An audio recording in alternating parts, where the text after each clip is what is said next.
at Dream City Church. And I'm really honored to be standing here today on Tax Day with two esteemed members of the President's Cabinet and his excellent economic team, Treasury Secretary Scott Bessent and Small Business Administrator Kelly Loeffler. As we have seen this tax season, President Trump's working families' tax cuts have put a historic amount of money back into the pockets of the American people this year. On the campaign trail in 2024, President Trump looked voters in the eye and promised them he would sign the largest tax cuts in the history of our country.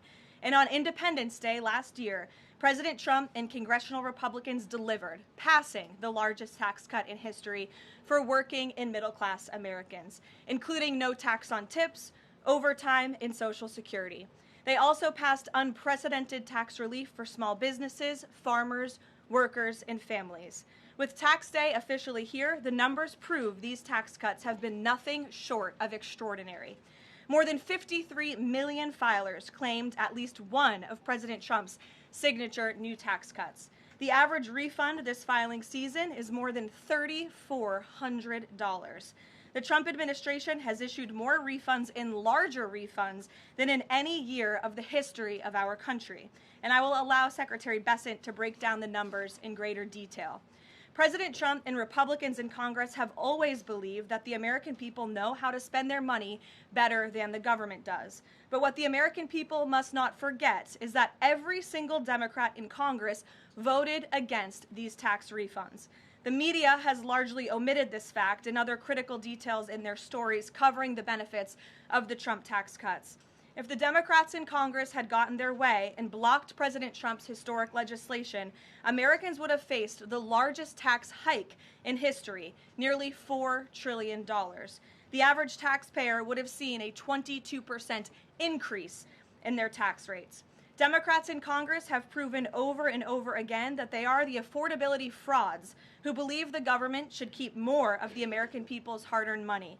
This president and Republicans in Congress fundamentally believe that Americans deserve to keep more of their hard-earned paychecks. It's a clear contrast for American families to keep in mind. So with that, I will turn it over to our great Treasury Secretary, Scott Bessent, and then he will turn it over to Kelly. Thank you.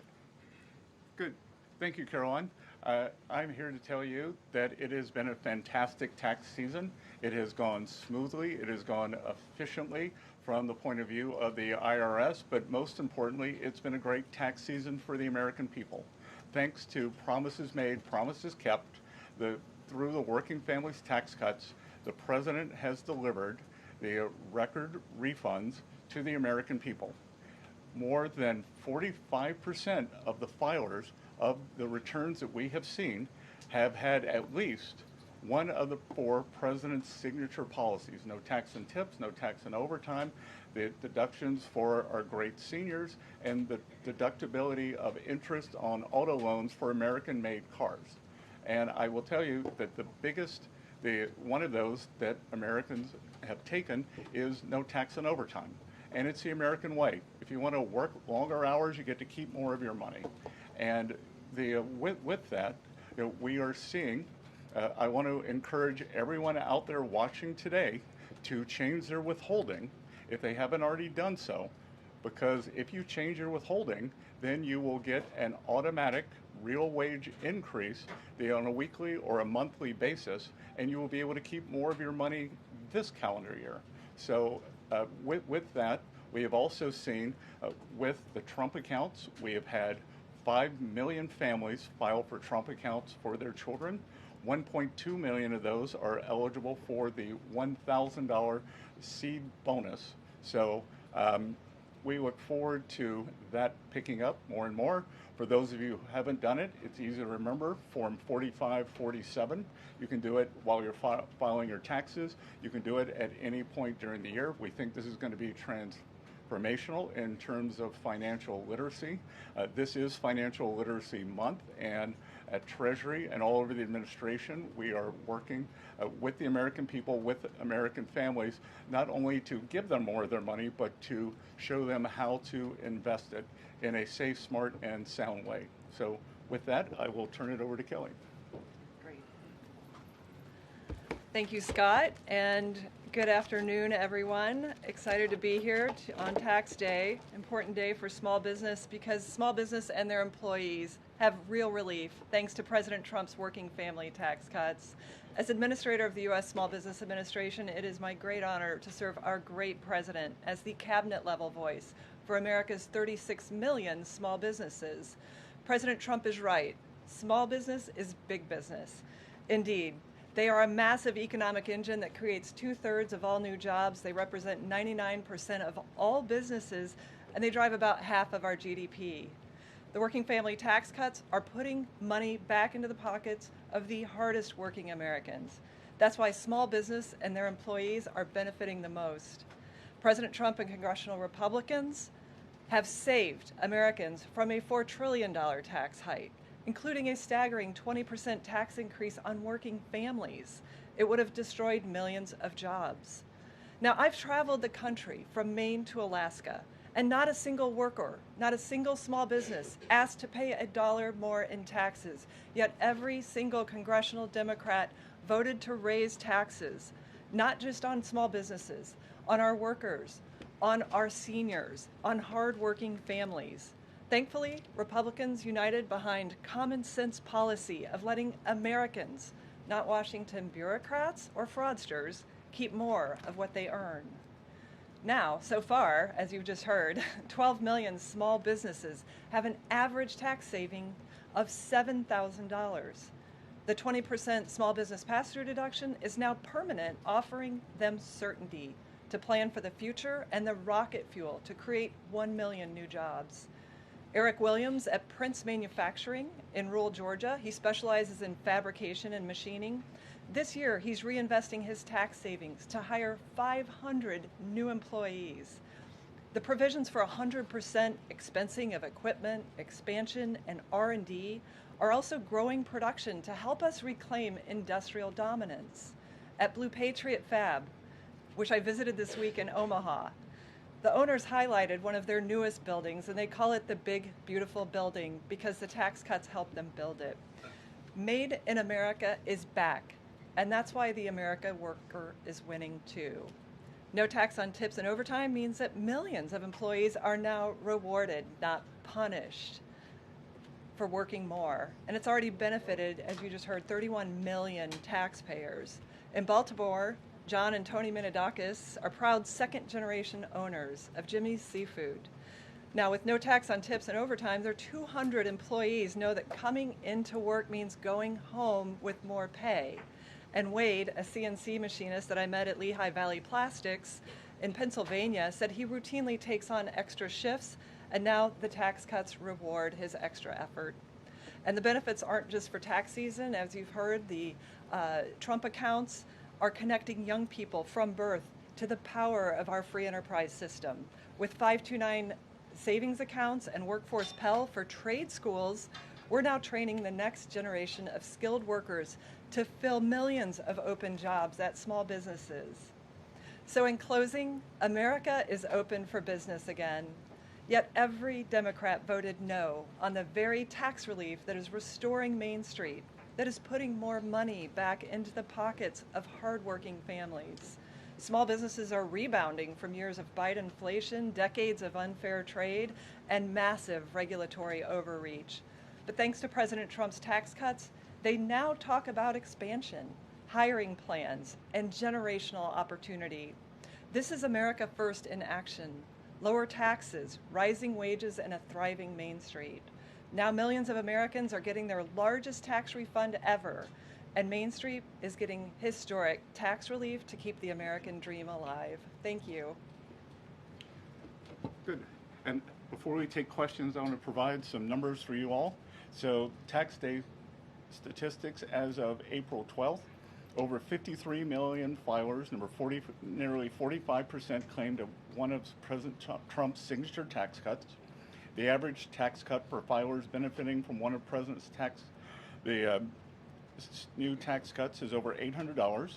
Over 6 million filers have claimed no tax on tips with an average deduction of $7,100.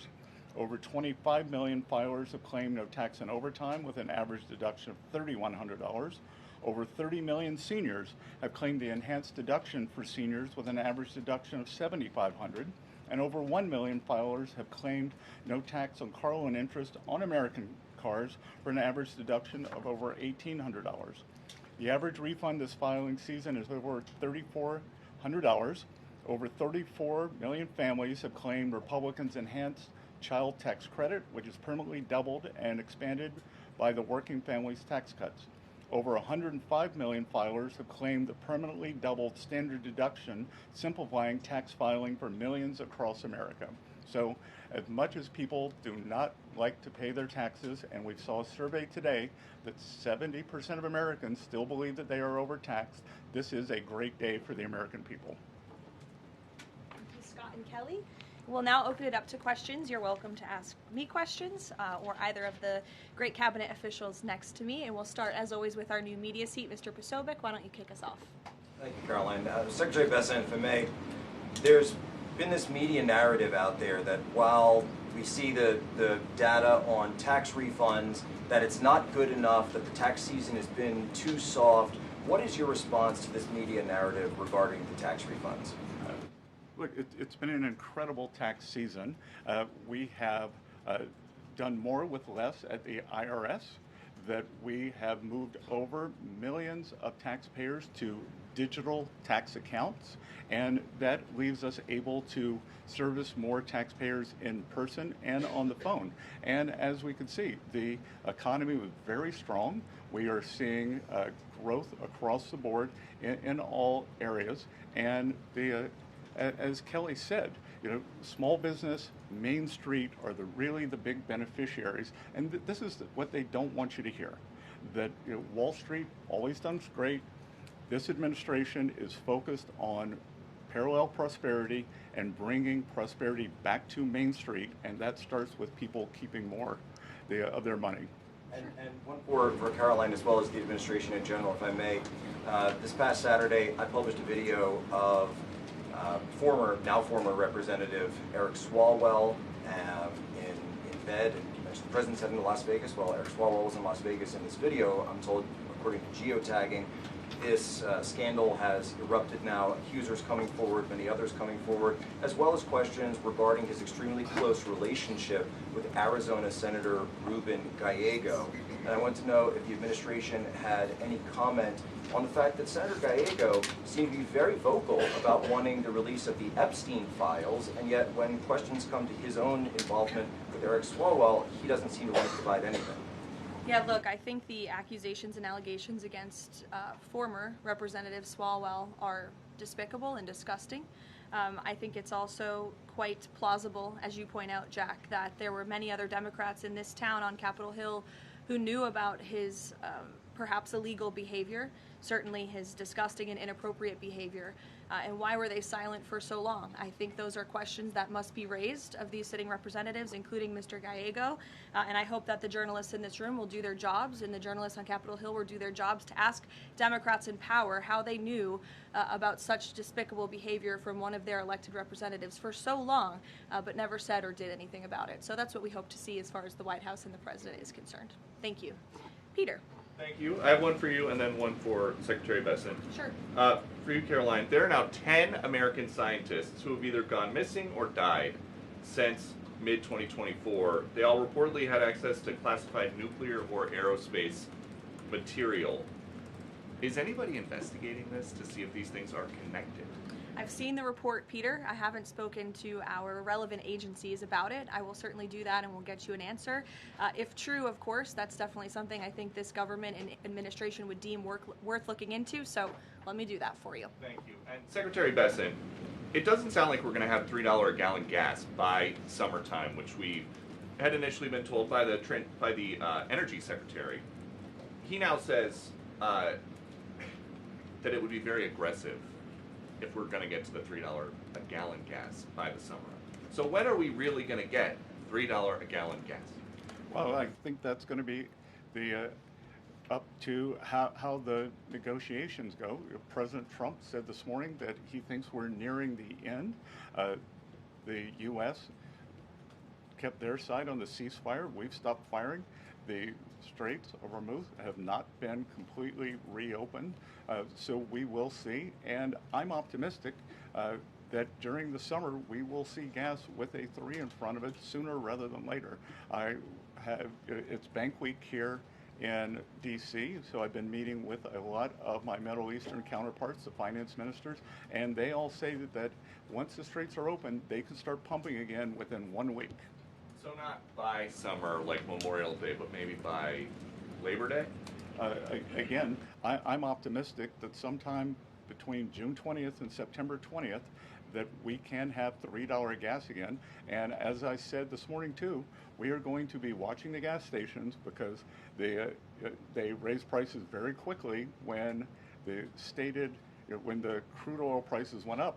We hope they'll bring them down just as quickly as crude oil prices have come down, which they've come down substantially just in the past 10 days. Great. Sure. Thank you so much, Caroline. Can you give us an update on the president's thinking on the next attorney general? A lot of names have been going around, like Ron DeSantis, Rudy Giuliani, Ed Martin. They're being floated as contenders. What qualities is the president looking for in a new AG? And will there be accountability for what many have described as weaponization within Biden's office when he was the president? Sure. Well, certainly ensuring that there's accountability for the weaponization of justice that took place under the Biden administration is a top priority for this president. With respect to names that are floated, there are always names floated in the press. Sometimes I have a chuckle when I read some of the reports about certain people floated for certain jobs. As far as the president is concerned right now, Todd Blanche remains the acting attorney general. The president feels he's doing a good job, and that's where it remains right now. I don't have any personnel updates for you today. Annie.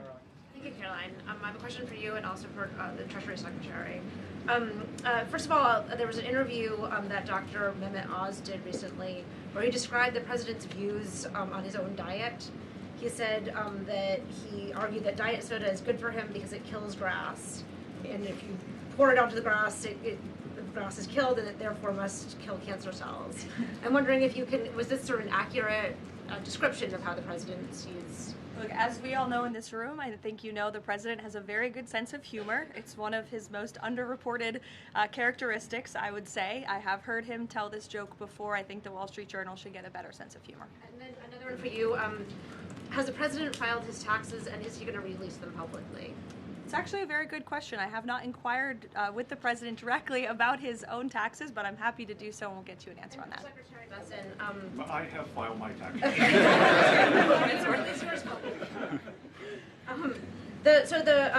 The president has publicly said that you are the reason that he has not fired Chairman Jay Powell. Will you make that case again to him, as he's recently said that he still wants to fire the chairman? Look, I am confident that the process that we have laid out in terms of Kevin Warsh becoming the next Fed chair, he's going to have the hearing on the 21st of this month. He's a great candidate. We know that the Republicans on the Senate Senate Banking Committee are aligned in that, and I am very optimistic that Kevin Warsh will be the chair of the Fed on time, and that will be a moot question. Stephen, go ahead. Secretary Bessent, you mentioned that the no tax on overtime is the biggest one that people are claiming. I think you said 25 million people. Have you seen evidence that more companies are offering overtime or that people are working more overtime and increasing their productivity? And the second question, the health insurance industry is advertising heavily in D.C., describing themselves as the good guys in the whole healthcare system. President Trump has threatened to haul in their executives and force them to lower prices. Can you provide any update on the administration's efforts there? Okay, so I'll take the second one last because that's not my area. I don't wear a lot of hats here, but I am sure that the president makes his views known with corporate executives, and if that is true, then they will be hauled before him. And with overtime, as Kelly and I go out and talk to employers and workers around the country, they all want more overtime.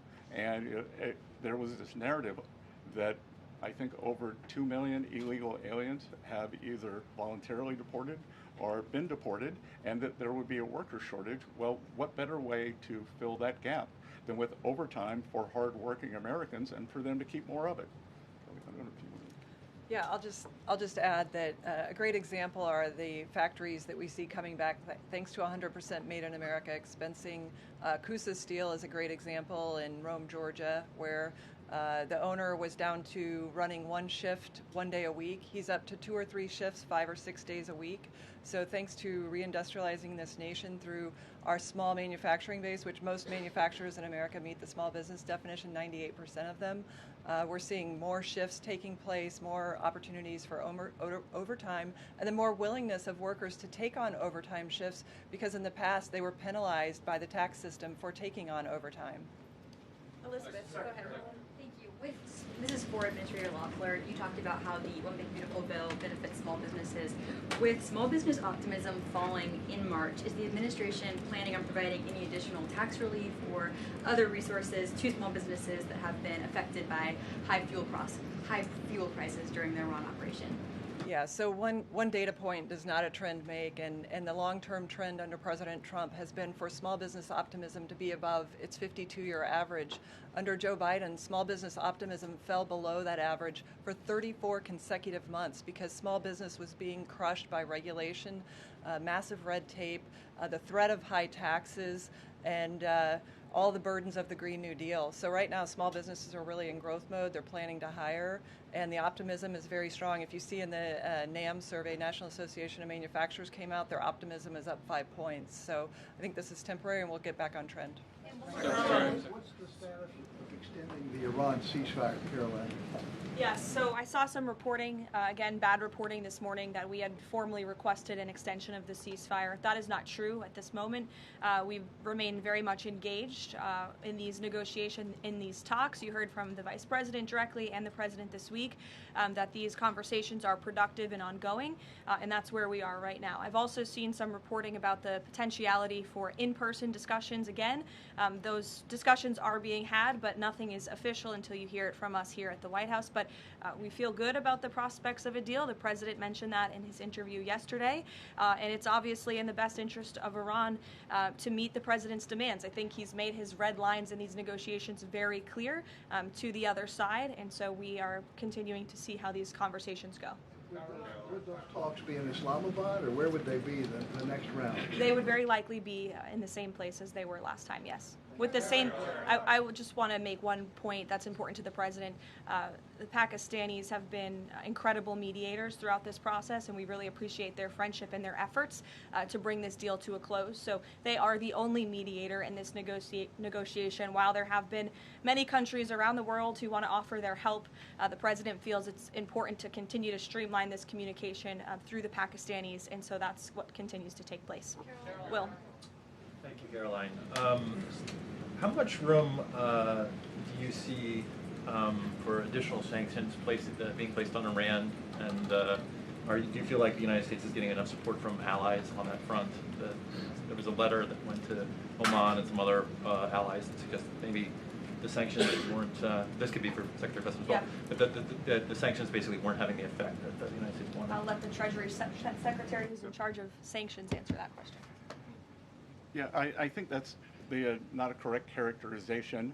Yesterday, we announced Operation Economic Fury, and we, for over a year, we have had maximum pressure on the Iranians, both on blocking payments into the Iranian state and going after the accounts of the IRGC. One of what may prove to be fatal mistakes that the Iranians made was bombing their GCC neighbors, and who are now willing to be much more transparent in terms of the funds or do a deeper dive in investigating the funds that are held within their banking systems. So we have pushed out to them the request that we want to freeze more funds of the leadership of the IRGC and any members of Iranian leadership. The other thing that we have done is we have told countries that if you are buying Iranian oil, that if Iranian money is sitting in your banks, we are now willing to apply secondary sanctions, which is a very stern measure, and the Iranians should know that this is going to be the financial equivalent of what we saw in the kinetic activities. Is this an example of expanding the war economically as opposed to militarily? Is this another phase? Exactly. Secretary, what was the coordination? Any updates on the insurance program, the U.S. reinsurance program for ships and tankers sailing through the Strait of Hormuz? Any update on that, sir? Well, it's now up to $40 billion. It's run through the DFC, and we are waiting for the ships to be able to get some semblance of normality, and then they can come to the DFC and our private sector partners and request the insurance. And what do you tell private shipping companies out there right now nervous about this whole thing, saying, wondering if they should even get near the strait? What's that? What do you tell to encourage shipping companies to do business through the strait? Well, I think we're going to have to wait and see when they are permanently open, because this is a mechanism. When we declare that it is safe, they also have to have insurance. Lloyd's of London had skyrocketing insurance during the time. The rates are still very high. So we want to provide, the U.S. government will make a profit on this, but we want to provide a more normalized level and an economically sound basis for ships to move in and out of the Gulf as they did before the start of the conflict. Caroline, I appreciate it. Thanks, Caroline. Yeah, thanks, Caroline. I appreciate it. So, I want to cover two topics, if I could: the tax day, but also the confirmation. So, the confirmation hearing set for next week for Kevin Warsh, but Senator Tom Tillis, is still a no, and he's holding firm on that. How are you going to win over Senator Tillis to get this confirmation out of committee? Well, I'm sure Senator Tillis wants to do the best thing for the Federal Reserve, for the American people. He has publicly said that Kevin Warsh is a great candidate for the chair. So let's get to the hearings and see where we are then. I want to ask you about tax day, if I could. So the tax gains that you've talked about through the One Big Beautiful Bill, is that going to offset the consternation from Americans, for lack of a better term, over the $4 gallon of gas? Well, again, as I said, no one's ever objected to more money in their pocket. So the Americans have more money. They can decide how they want to spend it. And I did want to come back to the overtime question, because I was up in Westchester County last Friday, and I met with several of the first responders and police unions.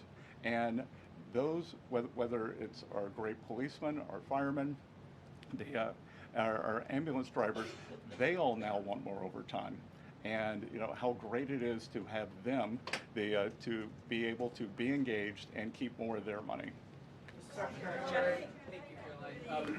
Caroline. For both of you, perhaps, are President Trump's threats of a 50% tariff against China still on the table now, or is the letter exchange that you talked about now taking that off of the table? Well, as you know, the president spoke about the letter with respect to he and the correspondence between he and President Xi. President Xi assured the president that they are not supplying Iran with weapons throughout this conflict, and that assurance was made to the president. It's obviously something the administration keeps close tabs on with respect to tariff. You have any update on that, Mr. Secretary? I don't have an update on the tariffs, but I do have an update on sanctions. Iran used to be the largest state sponsor of terrorism. China was purchasing more than 90% of their oil, which is about 8% of China's energy needs. We believe this blockade in the Straits, there will be a pause of Chinese buying, but I will tell you that 2 Chinese banks received letters from the U.S. Treasury. I'm not going to identify the banks, but we told them that if we can prove that there is Iranian money flowing through your accounts, then we are willing to put on secondary sanctions. Nick, go ahead. Thank you, Caroline. Go ahead, Nick. Just a quick follow-up. So my question is, are you considering any more sanctions relief, Mr. Secretary, for countries that are suffering right now in order to get more oil to your allies? We will not be renewing the general license on Russian oil, and we will not be renewing the general license on Iranian oil. Because again, that was oil that was on the water prior to March 11th. Right. So all that has been used. Thank you, Nick, go ahead. Treasury Secretary, as you both noted, 53 million Americans have used one of these new tax exemptions the president enacted. Can you speak to not only the relief that's bringing specifically working class Americans like waiters, bartenders, overtime workers, but also the impact this is going to have on the economy? Well, a couple of things there is I can tell you, I think Kelly very popular, but I think with service workers, I may be the most popular cabinet secretary in D.C. because when I show up, a doorman, not so much bartenders, but waiters, waitresses, they all say, thank you for no tax on tips. Again, I was in a diner up in Westchester County, and this is a home run in terms of what's happening with these folks.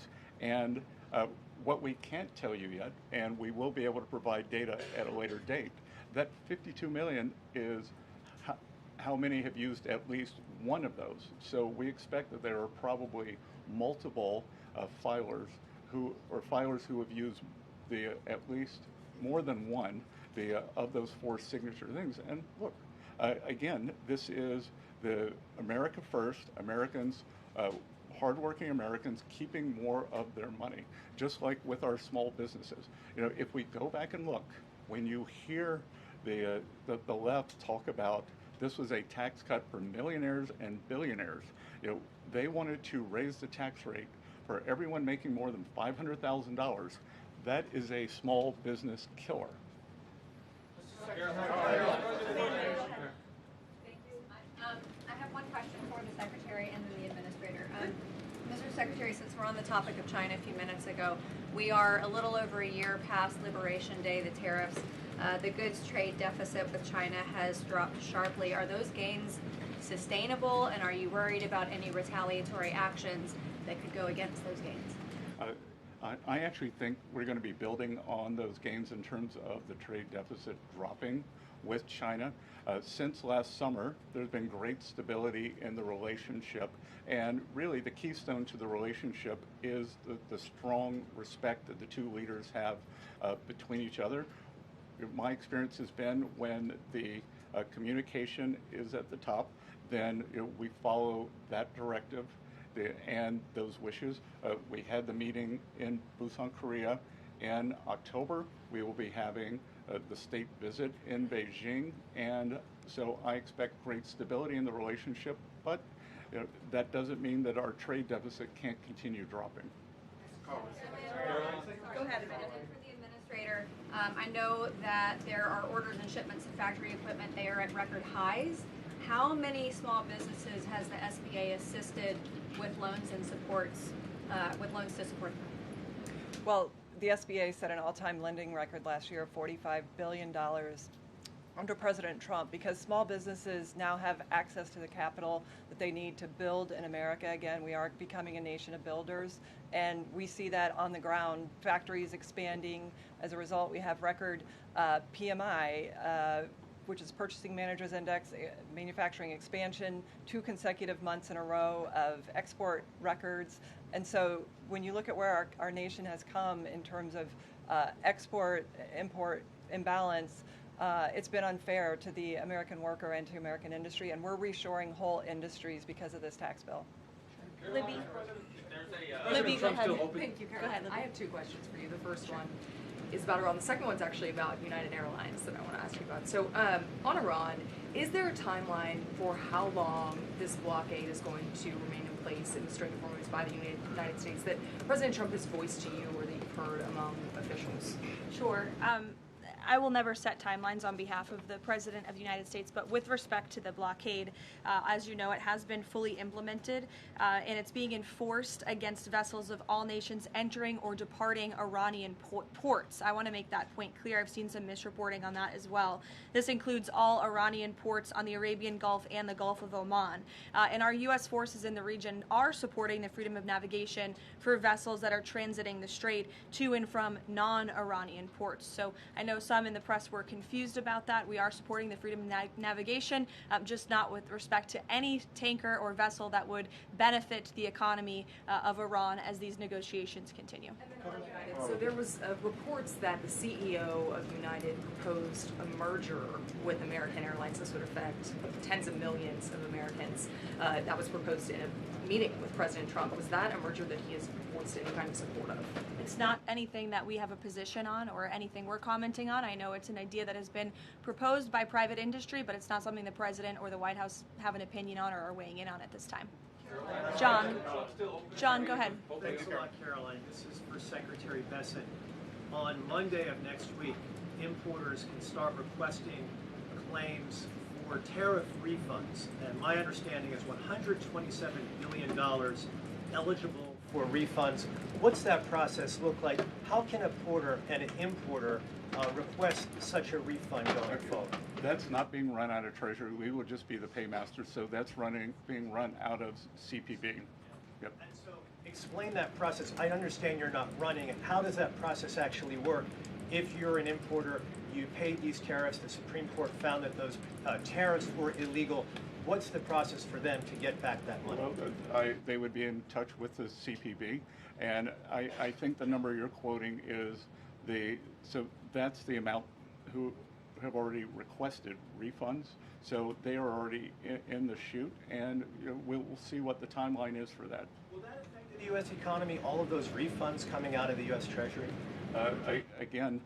We'll have to see what comes out, and we'll have to see what the companies do with them. Just to be clear, thanks to the Supreme Court, some of this money is going back to China. So is that going to affect the U.S. economy? I don't know. A question for Secretary Bessent. Danny, go ahead.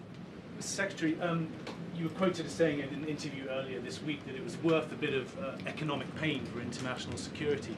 Is that this administration's message to American voters with high gas prices that ahead of the midterms this year that it's worth the economic pain? Well, the message is the short-term volatility for long-term gain. And Danny, if I could add to that, the president's been very clear. Again, as the secretary just said, this is short-term disruption for the long-term strategic goal of the United States to ensure that the world's leading state sponsor of terror cannot obtain a nuclear weapon.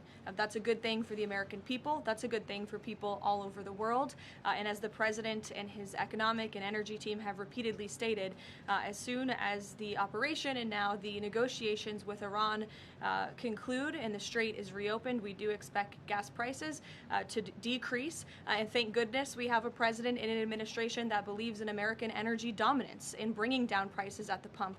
Look at how gas prices decreased over the past year since this president was in office. It's a stark contrast to the previous administration and Democrats in this city who believe in hampering our domestic energy industry, who believe in importing our most precious resources, who believe in implementing policies that created the worst inflation crisis in history. So President Trump has built the greatest economy in the world before. He is doing it again. Of course, we have this short-term disruption, but again, it's for the long-term strategic goal of ensuring that these terrorists cannot possess a nuclear bomb. Jennifer. First, Secretary Bessent, on the Russian oil, I know the sanctions waivers have expired, but how much money did Russia benefit from that temporary sanctions rules? You initially said about $2 billion. Is that? It could have been $2 billion. We don't know. But let's think of a different world where oil spiked to 150, and they would have made a lot more by doing that, by pushing the Russian barrels that were already on the water. They were going to be sold. They were going to China no matter what. We pushed them to our allies. We helped stabilize the oil price. And as you can see, there were doomsday scenarios. Oil's going to 150. It's going to 200. It's going to $250. West Texas crude for the front month delivery is about $92 or $93 now. Thank you, everybody. I know we have two very busy cabinet secretaries with us here today. Before we do depart, just one final announcement. As you know, this year we celebrate America's 250th birthday. In honor of this historic occasion, President Trump and the Department of Interior will submit plans for the United States Triumphal Arch, which will be an architectural masterpiece to celebrate our history right here in Washington, D.C. This is a rendering of the Arch for you. Thank you, Peter. It's quite beautiful, as you can see, and this monumental arch will beam at 250 feet tall in honor of 250 years and stand on ground that is currently empty green space in Memorial Circle on Columbia Island, a man-made island in the Potomac River managed by the National Park Service. The United States Triumphal Arch will be outfitted with beautiful artwork and depictions celebrating the success of the American people over our 250-year history and the enduring triumph of the American spirit. Long after everyone in this room is gone, our children and grandchildren will remain inspired by this national monument. Beginning construction this year on the architectural arc is a fitting way to commemorate the 250th anniversary of American independence. Great nations build beautiful structures that cultivate national pride and love of country, and this triumphal arc should be a project that all Americans of all political persuasions can support, because it's a monument for every American to celebrate 250 years of our nation's proud history. And again, the plans for this will be submitted tomorrow. And we'll have many more announcements with respect to our 250th anniversary in the coming months as we look forward to the 4th of July. Thank you very much, everyone. Have a great day.